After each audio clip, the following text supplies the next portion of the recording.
শুভেন্দু প্রকৃতপক্ষে বিজেপির মূল তত্ত্বটাই বলেছেন। শুভেন্দু রাগঢাক করে কথা বলতে পারেন না, এবং উনি যেটা বলেছেন সেটা হচ্ছে বিজেপির মূল তত্ত্ব। অর্থাৎ বিস্মিত হওয়ার কিছু নেই। কেন আমি যদি বলি এই হাজরা মনের ঘটনাটা পুরো পরিকল্পিত ছিল, মমতাই কৌশল করে করিয়েছিলেন। তা নাহলে যার মাথা ফেটে একবারে ঘিলু ছিটকে বেরিয়ে যাচ্ছিল, যে অপরাধী সেই অপরাধীকে তিনি তার বিরুদ্ধে আদালতে গিয়ে সাক্ষী দিলেন না। সেটা কি পুলিশ মন্ত্রী কবে ছিল? নামে ছিল, কিন্তু পুলিশ মন্ত্রী নামে তিনি গুন্ডাদের প্রতিরক্ষার মন্ত্রী হিসেবে নিজেকে পরিচিত করিয়েছেন, এইটুকু বলতে পারি। ২১শে জুলাইয়ের ঘটনা যত বিশ্লেষণ হবে তত দেখা যাবে যে একটা সংগঠিত রাজনৈতিক দল কিভাবে বিশৃঙ্খলা সৃষ্টি করতে পারেন, তার শ্রেষ্ঠতম উদাহরণ হচ্ছে ২১শে জুলাই। ছাগলের মতো কথা বলেন, ২১শে জুলাইয়ের আগে ভোট হয়নি, পশ্চিমবঙ্গে ভোট হতো না, তা না হলে ওরা ক্ষমতা এলো কী করে? এসএসসি এবং ডিএ মামলায় তারিখের পর তারিখ, কেন তারিখের পর তারিখ হচ্ছে? আমি বলছি সব রাজ্য যেখানে ডিএ দিচ্ছে সেখানে আর বিচার্যের বিষয় কি আছে আমি বুঝতে পারছি না। আমরা সাধারণ মানুষরা হয়তো মাথায় ঢুকছে না। আমার সঙ্গে রয়েছেন বিশিষ্ট আইনজীবী বিকাশ রঞ্জন ভট্টাচার্য, তার সঙ্গে কথা বলবো। আরও একটা বিষয়ে কথা বলবো, বাংলায় হচ্ছেটা কি এই মুহূর্তে দাঁড়িয়ে। কারণ দেখা যাচ্ছে এক নারীর চুল পর্যন্ত কেটে দেওয়া হচ্ছে, কোথাও নারীকে শিকল দিয়ে বেঁধে রাখা হচ্ছে, কোথাও নারীকে অত্যাচার করা হচ্ছে। বাংলায় কি এইভাবেই আইন শৃঙ্খলা, বলছি পুলিশ মন্ত্রী আছে না নেই এই মুহূর্তে দাঁড়িয়ে? পুলিশ মন্ত্রী আছে না নেই বাংলায়? বলুন তো, পুলিশ মন্ত্রী নামে আছে, কিন্তু কাজে তিনি গুন্ডারক্ষক মন্ত্রী। আমি আমি দেখলাম যে একটা ভদ্রমহিলার মানে চুল কেটে দেওয়া হচ্ছে। সব সালিশি সভা কি সব নিজেরাই করবে? পুলিশ প্রশাসন কি সব তুলে দেবে? মধ্যযুগীয় বর্বরতা পশ্চিমবঙ্গের বুকে নামিয়ে আনা হচ্ছে। ইতিপূর্বে আমরা বহুবার বলেছি, তখন বামপন্থী কর্মীদের ঘর বাড়ি জ্বালিয়ে দেওয়া হতো, মেরে ফেলে রাখা হতো, সৎকার করতে দেওয়া হতো না। মাওবাদীদের সঙ্গে একটা অত্যন্ত মধুর সম্পর্ক তৈরি করে পশ্চিমবঙ্গে এই কাজটা করে ক্ষমতায় এসেছেন।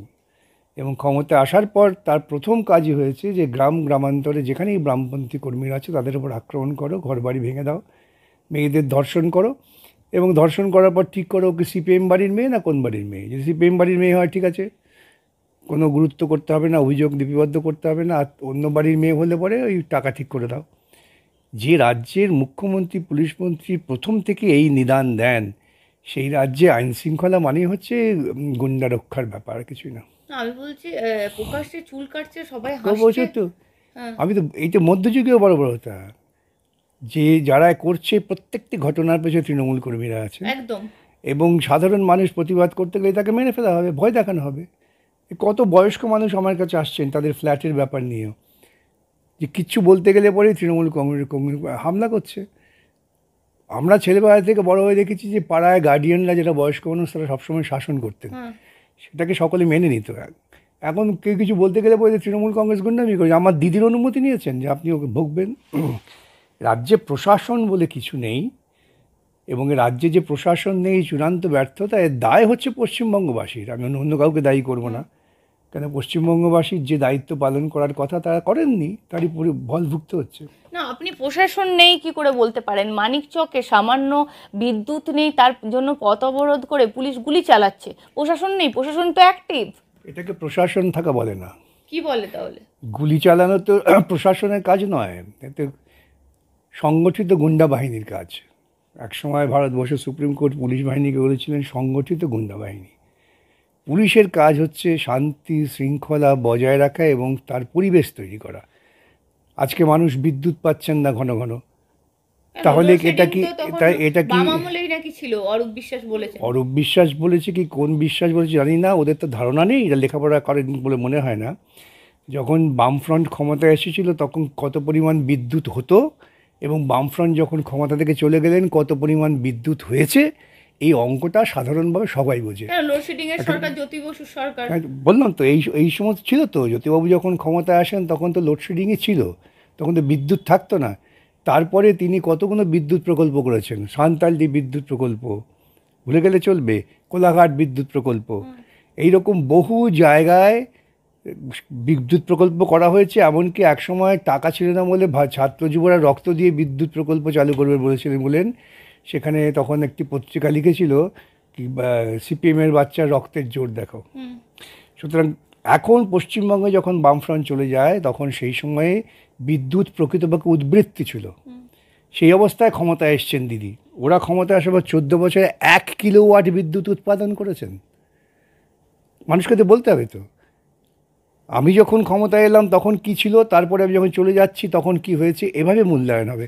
1 কিলোওয়াট বিদ্যুৎ উৎপাদন করেননি, বরং বিদ্যুৎ থেকে নিয়ে ব্যবসা করেছেন। পুজোর মণ্ডপে বিদ্যুৎ বিনা পয়সায়, ওখানে তৃণমূলের অনুষ্ঠান হয় বিদ্যুৎ বিনা পয়সায়।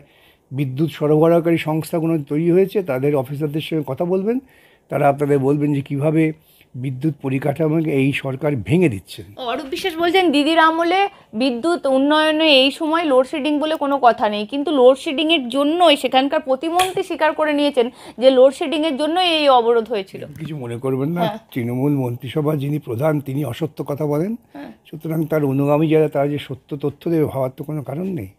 মানুষদের জীবনের অভিজ্ঞতাই বুঝতে পারছে।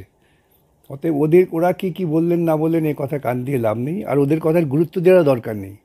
মানুষ তার জীবনের দৈনন্দিন অভিজ্ঞতায় যা দেখছেন সেই অভিজ্ঞতার ভিত্তিতেই মানুষকে সিদ্ধান্ত নিতে হবে। না, আমি বলছি সিদ্ধান্ত কি করে নেবেন মানুষ? ভোট হলে কি ভোট হচ্ছে কি সেটাও একটা সিদ্ধান্ত নেওয়া প্রয়োজন যে আমাদের এই অধিকারকে আমরা রক্ষা করব।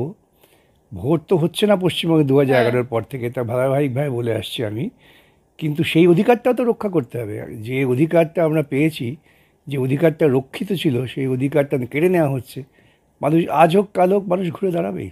না, আমি বলছি এত ট্রিগার ফ্রেন্ডলি, মানে 21শে জুলাই সামনেই, তার মধ্যেই দেখা যাচ্ছে যারা 21শে জুলাই পালন করবেন তাদেরই 3 দিন আগে তাদের প্রশাসন থেকে গুলি চলল। 21শে জুলাই ছিল একটি গুন্ডাদের অবাধ নৃত্যের পরিকল্পনা। তখন মনীশ গুপ্ত যে আফিডেভিট দেখবেন, আমি আজকে দেখলাম কোথায় রন্তিদেব কি বাবু বলছেন, শহীদ দিবস হিসেবে পালন হয় সারা পশ্চিমবঙ্গ জুড়ে? সেটা হতেই পারে, শহীদ দিবস পালন হয় কেন? শহীদ দিবস পালন করতে তো অসুবিধা নেই, উৎসব করতে হয়। শহীদ দিবস তো পালন না, শহীদ উৎসব পালন করা হয়, নাচ গান করে ইত্যাদি। যে করুক গে, সেটা তাদের বোধ, তারা কাকে শহীদ মনে করে। কিন্তু 21শে জুলাই ছিল একটি পরিকল্পিত গুন্ডামি, যার ফলে 21শে জুলাই যে অবস্থা তৈরি হয়েছিল তাতে গুলি চালনাটা সমর্থনযোগ্য নয়। তবু পুলিশকে আত্মরক্ষার্থে বা সমাজ শৃঙ্খলা বজায় রাখাতে গুলি চালাতে হয়েছিল। 21শে জুলাই নিয়ে তো কমিটি হয়েছিল, জুডিশিয়াল কমিটির রিপোর্টটা কোথায়?